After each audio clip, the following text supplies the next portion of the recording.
नमस्कार मित्रों, मैं पंकज स्वागत करता हूं आपके अपने परिवार में। अगर बिहार शिक्षक भर्ती में खास तौर पे आप पहली से पाँचवीं की अगर परीक्षा आप दिए हुए हैं तो आपको हमेशा अप टू डेट रहना काफ़ी महत्वपूर्ण है, क्योंकि आप देखेंगे डेली बाय डेली कोई ना कोई नोटिस निकल के सामने आ रहा है। अगर आप देखेंगे नहीं, समझेंगे नहीं, तो आप उस अगर प्रक्रिया को पूरा नहीं करेंगे तो फिर आप देखेंगे अनक्वालिफाइड हो जाएंगे। तो इसके लिए आपको निरंतर जुड़े रहना है। तो इसके लिए आप हमारे चैनल से जुड़ जाइए और जो भी सूचना आती है हम डेली बेसिस पे आपको प्रोवाइड कराते हैं। तो आप देखेंगे कि एक सूचना कल शाम को ही निकल के सामने आई है। तो इसमें क्या बताया गया है, आइए सूचना को पहले देख लेते हैं, ऑफिशियल नोटिफिकेशन को, उसके बाद इसके बारे में बताते हैं। तो सबसे पहले आप देखेंगे बिहार लोक सेवा आयोग की तरफ से नोटिस जारी की गई है, जिसका आप देखेंगे ऑफिस 15 नेहरू पंत वेली रोड आपका पटना में है। आवश्यक सूचना आप देखेंगे विज्ञापन संख्या 26/2023 अध्यापक नियुक्ति प्रतियोगिता परीक्षा के बारे में ये आपकी सूचना है। तो आइए आगे देखते हैं, नीचे देखेंगे तो इसमें आपका बताया गया है कि विज्ञापन संख्या 26/2023 अध्यापक नियुक्ति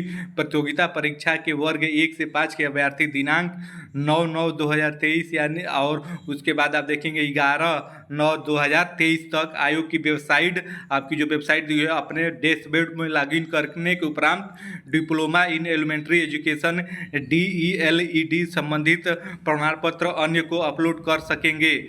आप देखेंगे यदि किसी अभ्यर्थी द्वारा BEd के प्रमाण पत्र को अपलोड किया गया है एवं DLED का प्रमाण पत्र भी धारित करते हैं तो वे DLED का प्रमाण पत्र अपलोड कर सकते हैं। तो आइए आप देख लेते हैं, ये नोटिस जारी किया गया। आप यहाँ पे देख सकते हैं संयुक्त सचिव सह परीक्षा नियंत्रक बिहार लोक सेवा आयोग की तरफ से ये जारी किया गया है। तो इसका आइए आपको सारांश बता देते हैं। तो इसका कहने का मतलब ये है, आपको जैसा कि पता है कि BEd को सुप्रीम कोर्ट के आदेश के अनुसार अब पूरे देश में प्राथमिक स्तर से लगभग बाहर ही कर दिया गया है। तो उसी के संबंध में ये नोटिस जारी किया गया है। यहाँ पे ये बताया गया है कि अगर आप बिहार शिक्षक भर्ती में पहली से पाँचवीं में आप शामिल थे और आपने DLED और BEd दोनों किया हुआ है और उसके बाद भी आपने BEd को उसमें अप्लाई यानी भर दिया है फॉर्म में, तो उसके लिए आप उसको बदल के आप वहाँ पे DLED कर सकते हैं। इसके लिए आप देखेंगे 9 से 11 आपको 2 दिनों के बीच में समय दिया जा रहा है।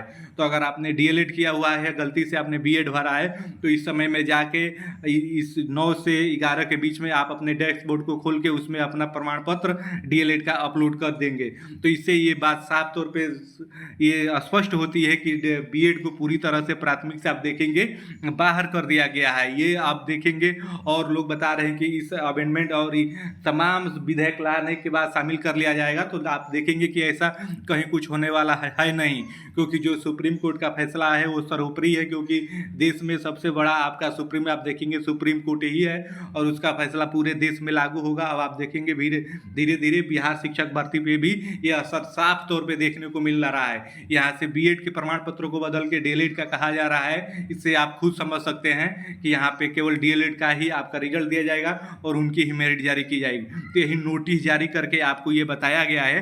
तो अगर आप DLED से जुड़े हुए हैं और आपको न्यूज़ डेली बाय डेली आपको जुड़ा रहना है, क्योंकि अगर जुड़े नहीं रहेंगे तो फिर आप नोटिस मिस करेंगे, तो फिर आप देखेंगे उसमें कुछ ना कुछ आप मिस करेंगे, तो फिर आप अनक्वालिफाइड हो जाएंगे। तो इसके लिए आप हमारे चैनल को सब्सक्राइब करके हमसे जुड़ जाइए, क्योंकि यहाँ पे हम आपको छोटी से छोटी इससे जुड़ी हुई शिक्षक भर्ती की जो भी जानकारी आती है हम आपको बताएंगे। तो फिर मिलेंगे आपसे नेक्स्ट वीडियो में, तब तक के लिए आप सभी को जय हिंद, धन्यवाद।